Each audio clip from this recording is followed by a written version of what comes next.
Chopta valley का जो main bridge है वो यही है। बाकी यार फाइनली मतलब जो हम लोगों ने मेहनत करी,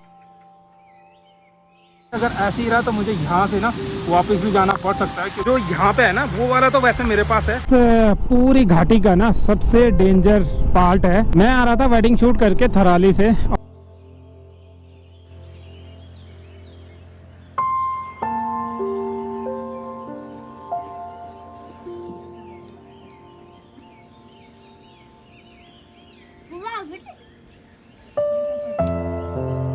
और ब्लॉग की शुरुआत कर लेते हैं। मेरा नाम है सुजाना की स्वागत करता हूँ देवभूमि उत्तराखंड के इन खूबसूरत पहाड़ों से। और आज के ब्लॉग की शुरुआत हो रही है मेरे घर से और मेरे इस गांव से।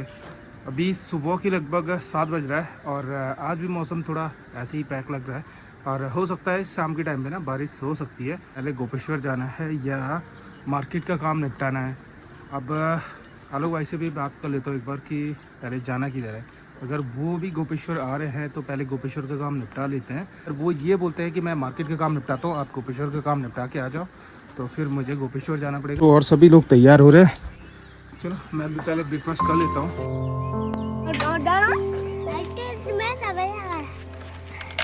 इनके साथ है, घर से निकलो तो एक बोलता है मेरे पास दो, किसी के पास दो तो वो भी दिक्कत, ना दो तो वो भी दिक्कत।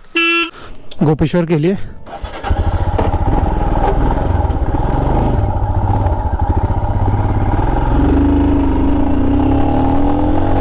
मैं भी निकल चुका हूँ मस्तूरा से और अभी जो टाइम हो रहा है वो लगभग 7:45 हो रहा है। और अभी पहला काम है मेरा, मुझे सारी जाना है और अपना वहाँ जो डॉक्यूमेंट था, जो हार्ड कॉपी थी जो मेरे सर्टिफिकेट की, वो लेके आनी है।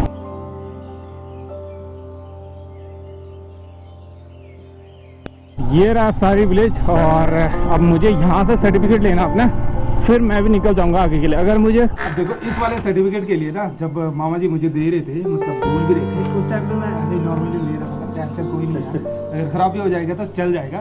पर बाकी यार फाइनली मतलब जो हम लोगों ने मेहनत करी थी सभी लोगों ने, अब ये सर्टिफिकेट धीरे धीरे ना काम आने वाले हैं, क्योंकि गवर्नमेंट कुछ रूल ऐसे निकालने वाली है। आप अगर कहीं भी ट्रैवल, कहीं भी ट्रैकिंग वगैरह कुछ भी करते हो तो बिना सर्टिफिकेट गाइड के आप कहीं भी नहीं जा सकते। थैंक यू सो मच सभी लोग कमेंट में मामा जी को थैंक यू लिख देना भाई, क्योंकि ये हमारे लिए बहुत ज़रूरी था।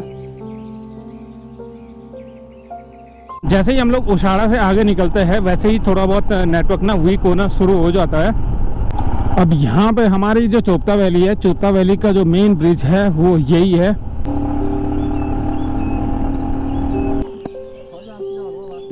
गोपेश्वर हमारी जो चोपता वैली है, चोपता वैली की एक सबसे बड़ी लड़ाई है कि जो ये चोपता वैली में जितने भी जो कैंप वगैरह हैं या होटल्स वगैरह हैं, जो भी चीज़ें हैं, उन चीज़ों पे गवर्नमेंट प्रतिबंध लगा रही है कि आप लोग यहाँ से हटाओ और नीचे गांव को निकल जाओ। अब इतने लोग रोज़गार, मतलब इस माध्यम से रोज़गार चल रहा है।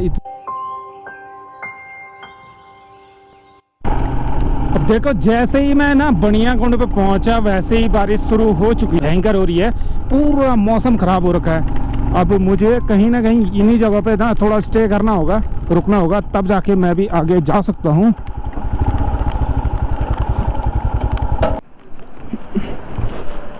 भाई नमस्कार। भाई आवाज़ का जोरदार मैं जरा गोपेश्वर तो जानो पर जान कनके से।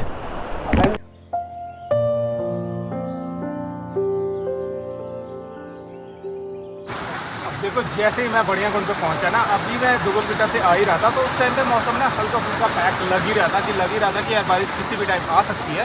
पर जैसे ही बनियाकुंड पे पहुंचा तो भयंकर वाली बारिश लग चुकी है और अभी तो आगे बढ़ने का कोई चांस ही नहीं है कि मतलब आगे जा सकते हैं।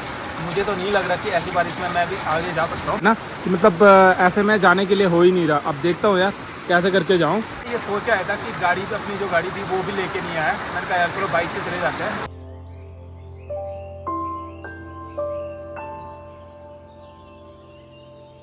से आगे जाना ना बहुत ज़्यादा टफ हो गया है और अब यहाँ पे मुझे पहले तो अपने लिए रेनकोट लेना है।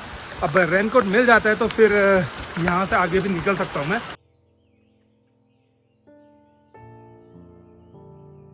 जी को मैं लगभग 8-10 सालों से जानता हूँ और जब भी आता हूँ तो कभी ना कभी मतलब कभी आवाज़ लगा देता हूँ, कभी मिल के चले जाता हूँ। रेनकोट का पता किया वो तो है नहीं, और जो यहाँ पे है ना वो वाला तो वैसे मेरे पास है, तो उसका मेरे को कोई काम नहीं है।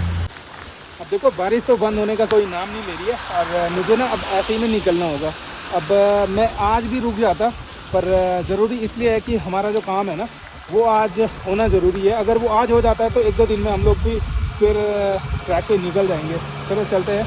बाकी मैंने अपना गोप्रो सेटअप ना पूरा पैक करके रख दिया है, बारिश तो हो ही रही है और इसी बारिश की वजह से मेरा एक गोप्रो ना पूरा ख़राब हो चुका है, तो इस वजह से मैं इस पर ना कोई रिस्क नहीं लूँगा। अब जैसे ही मैं चोपता से आगे निकला ना, बारिश इतनी ज़्यादा हो रही थी कि बारिश की वजह से वो ब्लॉक हो चुका है और अब यहाँ से आगे जाना ना बहुत ज़्यादा टफ हो रहा है, क्योंकि इतना ज़्यादा फ्लो है पानी का, इसमें ना आगे रिस्क लेना बहुत मतलब बेकार है। वैसे इससे पहले आज तक मुझे यहाँ पे इतना पानी का फ्लो देखने के लिए कभी नहीं मिला और अभी रास्ते में जब मैं आ ही रहा था तो छोटे छोटे जो गधेरे थे ना वो इतने उफान पे चल रहे थे। अब इन लोगों के लिए ज़्यादा टफ तो है नहीं, क्योंकि ये लोग आए हैं इन गाड़ियों से और मैं आ रखा हूँ बाइक से। अब बाइक से यहाँ से निकलना ना टफ है।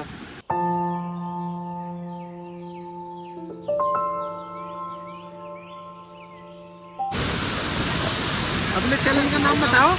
SJ family blog. SJ family blog. SJ family blog.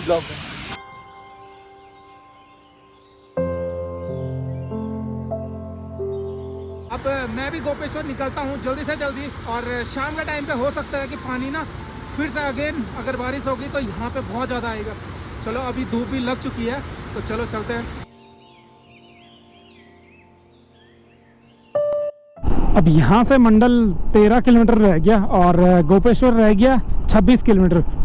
अब ये इस पूरी घाटी का ना सबसे डेंजर पार्ट है और सबसे डेंजर जगह है। मतलब यहाँ पे अकेला चलना बहुत बड़ी दिक्कत का काम हो सकता है, क्योंकि अगर कुछ भी चीज़ें हो गई तो फिर बहुत दिक्कतें हो जाती हैं।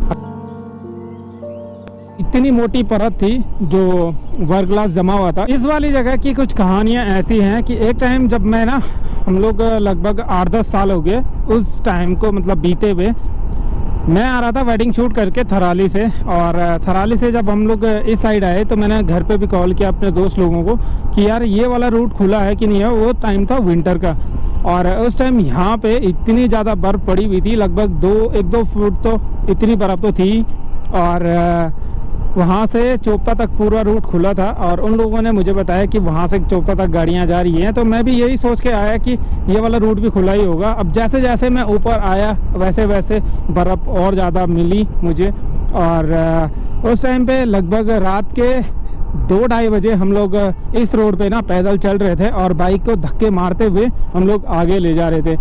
तो ये कुछ सीन भी हमारे साथ हुआ और वो टाइम मेरे लिए मेरी लाइफ का ना सबसे डेंजर पार्ट था और सबसे डेंजर टाइम था।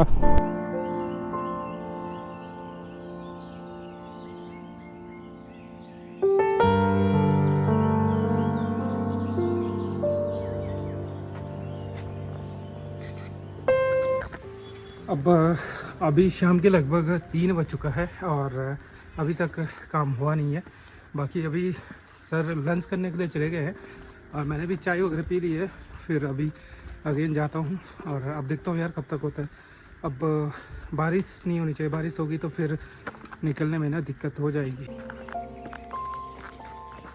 अपना जो ट्रैकिंग गाइड का जो सर्टिफिकेट है वो बन चुका है और अभी मैं भी निकल रहा हूँ। अभी टाइम ना लगभग 4 बजने वाला है और मुझे ऊखीमठ तक जाना है। तो लगभग यहाँ से 80 किलोमीटर के करीब पूरा जो एरिया है वो कवर करना है मुझे और तब जाके पहुँचूँगा। मैं नीचे रोड पे पहुँच गया और अभी 4 बज गया है और अब जाके पूरा काम निपटा है। तो चलो चलते हैं। मैं बिना गोपेश्वर से लगभग चोपता में पहुँच ही गया और अभी यहाँ से चोपता लगभग 3 किलोमीटर है। अब चोपता पहुँचने ही वाला हूँ मैं। आगे हुए हैं और सामने के पहाड़ दिख रहे, काफ़ी खूबसूरत भी लग रहा है। और आज सुबह से शाम हो गई मुझे एक डॉक्यूमेंट पे सिग्नेचर करवाते करवाते। इधर यहाँ पे है और इधर सामने की लोकेशन चेक करो गाइस, क्या ज़बरदस्त लोकेशन है। और पहाड़ों में आजकल ना ये चीज़ें देखने को मिल रही हैं। अब ये ऐसा लग रहा है कि मानसून शुरू हो रहे हैं, अब मानसून ख़त्म हो रहे हैं, ख़त्म होने की कगार पे है और नज़ारे अभी भी वही हैं कि शुरुआत वाले जैसे शुरू में रहते हैं ना। कि सुबह के टाइम पे यहाँ पे इतनी ज़्यादा बारिश हो रही थी और इतना पानी का बहाव था। मैं भी चोपता में पहुंच ही गया और अभी पहुंचते पहुंचते लगभग मुझे घर पे पहुंचते पहुंचते ना 1-1.5 घंटा लग ही जाएगा ना। इस वाली जगह पे जाना है तो यहाँ तक अप्रॉक्स 1 घंटा के करीब तो लग ही जाएगा। अगर बारिश नहीं होगी तो फिर अच्छे से पहुंच जाऊंगा और टाइम पे भी पहुंच जाऊंगा। अभी बढ़िया गुंड में पहुंच ही गया और शाम के अभी लगभग 6 बजने वाला ही होगा। अभी मुश्किल से 5-10 मिनट ही होंगे और अब जाके मैं ना पराठे वगैरह कुछ ले रहा हूँ क्योंकि सुबह से मैंने अभी कुछ खाया नहीं था।